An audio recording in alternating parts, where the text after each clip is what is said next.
On Mother's Day, my daughter looked me straight in the eye and said, "I didn't invite you, this is for family only." She thought she could humiliate me in front of her husband, but instead of breaking down, I just smiled, walked away, and canceled the mortgage check that kept her house standing. Hours later, she called me 30 times in one night, but my response changed everything. Before we dive in, if you're listening from your city, country, hit subscribe for more stories like this. Like if you'd stand your ground, comment your move, and share this with someone who needs to hear it. I thought that would be the end of it. I was wrong. My name is Eleanor, though most people just call me Ellie. I'm 68 years old, a retired nurse, and the proud mother of 2 children, or at least, I used to be proud. For decades, my life revolved around making sure they had every opportunity I never did. I picked up extra shifts, worked holidays, and even sold my late mother's heirloom necklace to help with my daughter's down payment on her first house. Every sacrifice felt like an investment in her happiness. I remember the nights I stayed awake sewing costumes for her school plays. Even when my eyes burned from exhaustion, I remember baking her favorite lemon pie every birthday without fail, even if it meant skipping my own dinner. When she graduated college, I stood in the crowd, tears streaming down my face, thinking, every struggle was worth it for this moment. For years, our bond felt unbreakable. She used to call me daily, sometimes just to ask about a recipe or to laugh about something silly at work. When she got married, I was her biggest cheerleader, paying for most of the wedding expenses and helping them settle into their new life. I told myself, this is what mothers are for, to carry the weight so their children can shine. But slowly, the calls grew less frequent. Visits became shorter, colder. Her husband would give me tight smiles, but rarely spoke, and I could sense her pulling away, influenced by his whispers. Sometimes, she'd sigh heavily when I offered advice, as though my words were more burden than comfort. I brushed it off, convincing myself it was just life, that she was busy adjusting to marriage, to adulthood. But deep down, I felt something shifting, something fragile cracking in the foundation of our bond. But nothing, not the distance, not the silence, could have prepared me for what she said on Mother's Day. Mother's Day morning arrived with the scent of blooming lilacs drifting through my window. I dressed carefully, wearing the blue dress my daughter once called her favorite on me, and carried a small gift, a bracelet I had saved up for, hoping to surprise her. My heart fluttered with anticipation. I imagined laughter, warm embraces, perhaps even a toast to the bond between us. When I arrived at her doorstep, I noticed cars lined up along the street. Relatives, neighbors, friends, everyone seemed to be there. My chest swelled with relief. She hadn't forgotten me. She wanted me here after all. But as I stepped inside, her eyes met mine, cold, sharp, unwelcoming. Before I could speak, she crossed her arms and said, loud enough for others to hear, "I didn't invite you, Mother. This is for family only." The room went silent. Laughter died mid-breath. Forks hovered above plates. Her husband shifted, uncomfortably, but he didn't intervene. My hands tightened around the gift bag until the paper crinkled beneath my fingers. My throat burned, and for a moment, I thought I might collapse right there on her pristine rug. I could smell the roast chicken on the dining table, hear the faint clinking of glasses, yet none of it mattered. The only sound that echoed in my ears was her voice, sharp and final, cutting through me like a blade. I forced a smile, my body trembling, and turned away before anyone could see the tears welling in my eyes. That was the moment I knew the daughter I had raised with love no longer existed. That night, I sat in my small kitchen with the untouched bracelet still in its gift bag. I ran my thumb across the smooth wrapping paper, and for the first time in years, I felt nothing but emptiness. My daughter had wanted to humiliate me, too, parade my worthlessness in front of a room full of people. She thought I would crumble, but humiliation has a strange way of sharpening resolve. As the clock ticked past midnight, I realized I still held power she didn't even understand. I had been paying her mortgage every month for the past 6 years. Quietly, without announcement, I had written those checks to keep her and her husband in their suburban home. It was my way of giving her stability, a cushion so she wouldn't have to struggle the way I once did. She never asked where the money came from. She just accepted it, as if it were her due. But I knew the truth. Without those payments, their house would collapse under the weight of unpaid debt. The next morning, I picked up the phone and called my bank. My voice was steady, as I instructed them to cancel every standing order connected to her mortgage. The clerk hesitated. "Are you sure, ma'am? It's been a consistent payment for years." Yes, I said firmly. Stop them. Effective. Immediately. A weight lifted from my chest the moment the words left my lips.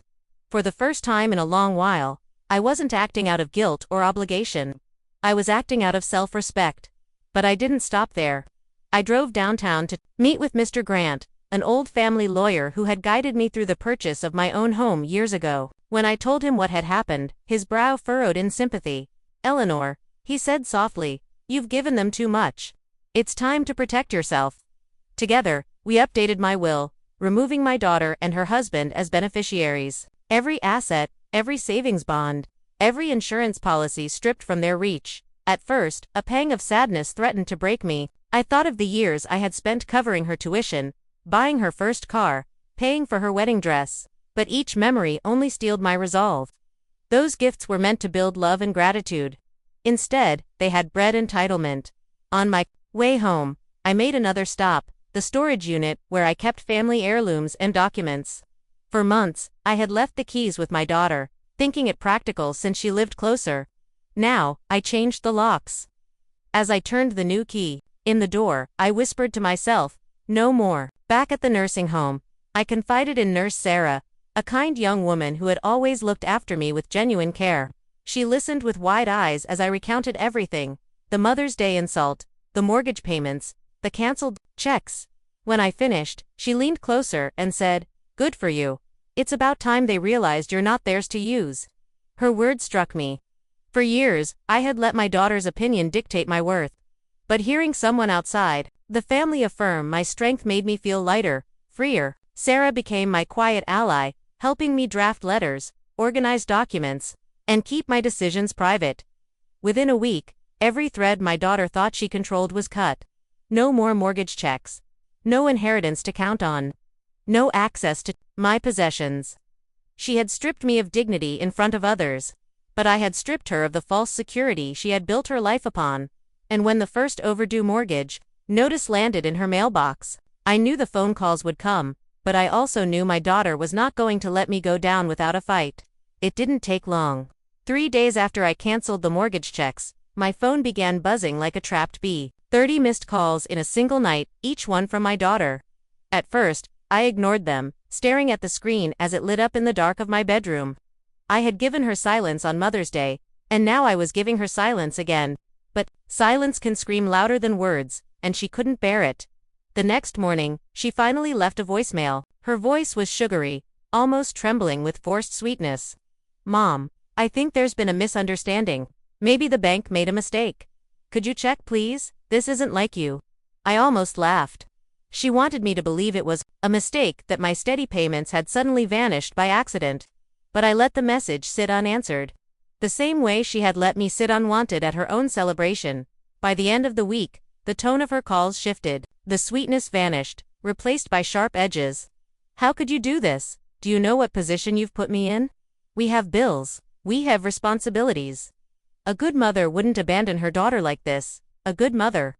The words pierced, but instead of guilt, I felt a strange calm wash over me. I whispered to the empty room, "A good daughter wouldn't burn her own mother with humiliation." Her second attempt came soon after. She showed up at the nursing home, her face painted with contrition. She carried flowers, lilies, my favorite, but even their fragrance couldn't mask the insincerity in her eyes. She sat across from me, her voice soft, rehearsed.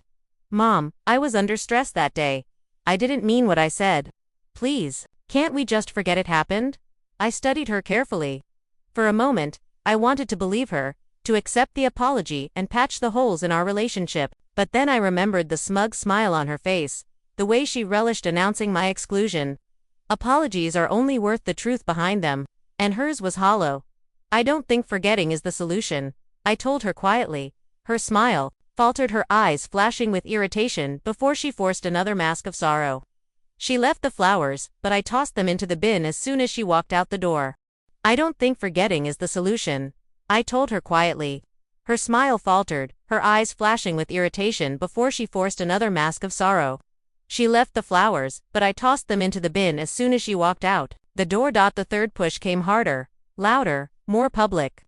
At a family gathering a week later, one I hadn't even planned to attend, she cornered me in front of relatives. Her voice carried across the room. Mother, how could you cut me off like this? After everything I've done for you, you're leaving me and my husband homeless. Gasps echoed. All eyes turned toward me, waiting for me to explain myself, twofold under the weight of public shame. But I didn't. I stood tall, my hands steady, and met her gaze. You left me homeless first. On Mother's Day, when you told me I wasn't family. If I don't belong in your home, then you don't belong under mine. The room fell silent. My daughter's face reddened, her mouth opening and closing like a fish grasping for air. Relatives shifted uncomfortably, some nodding slightly in my direction, others glaring at her. For the first time, she felt the sting of humiliation, the same sting she had once delivered to me.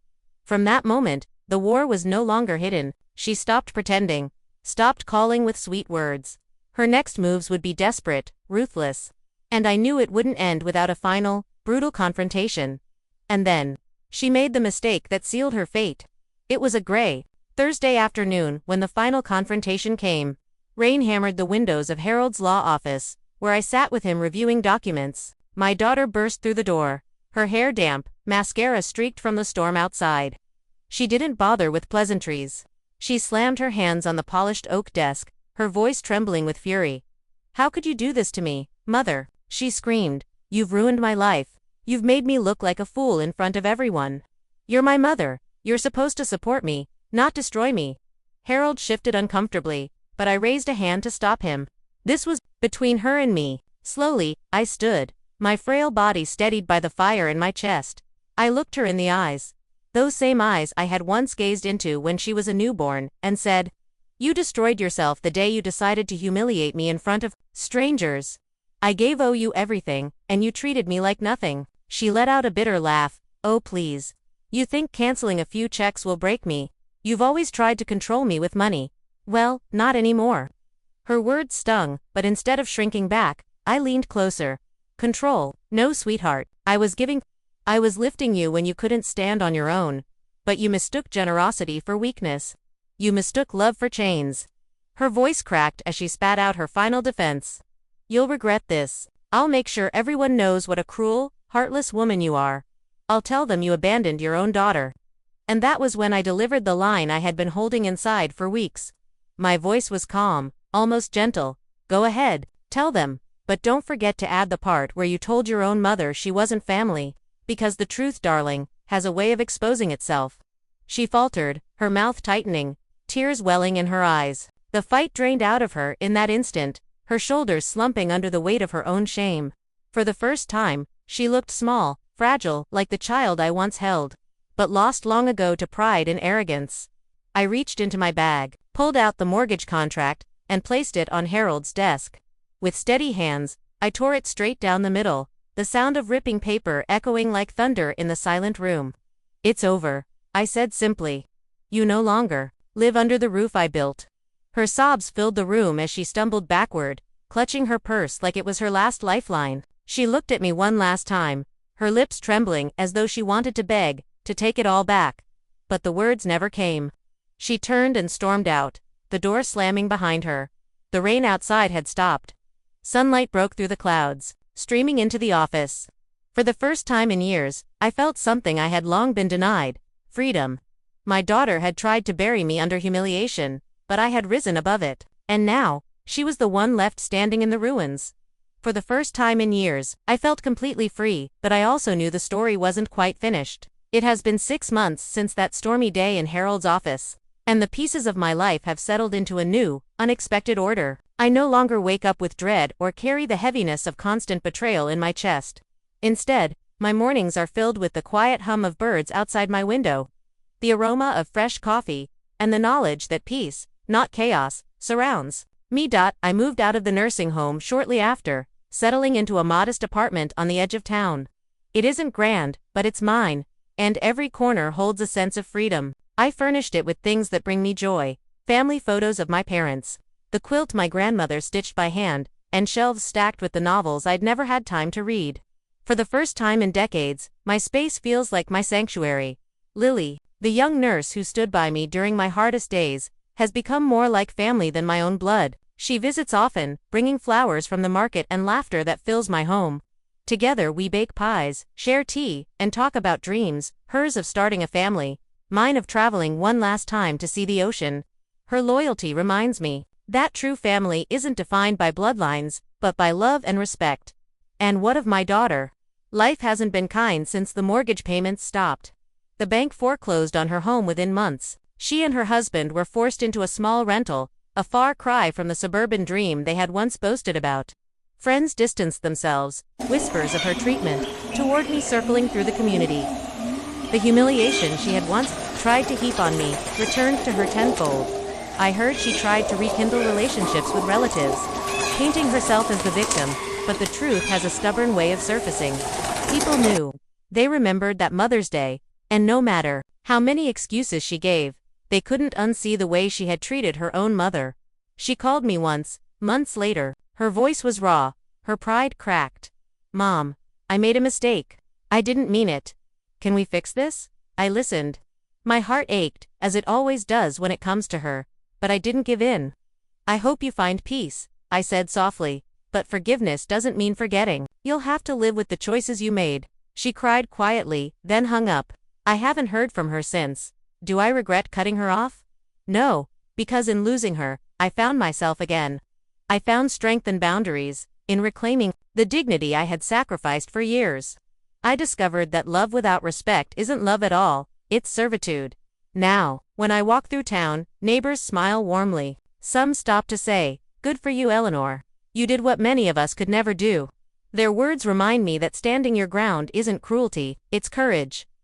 6 months ago, I thought losing my daughter's affection would destroy me. Instead, it freed me, and if you take anything from my story, let it be this: never let guilt bind you to those who treat you like less than you are.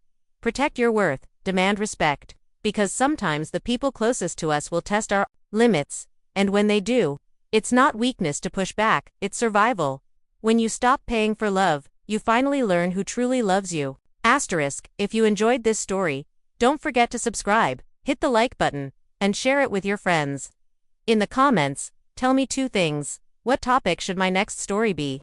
And out of 10, how many marks would you give this story? I'll be waiting to read your thoughts.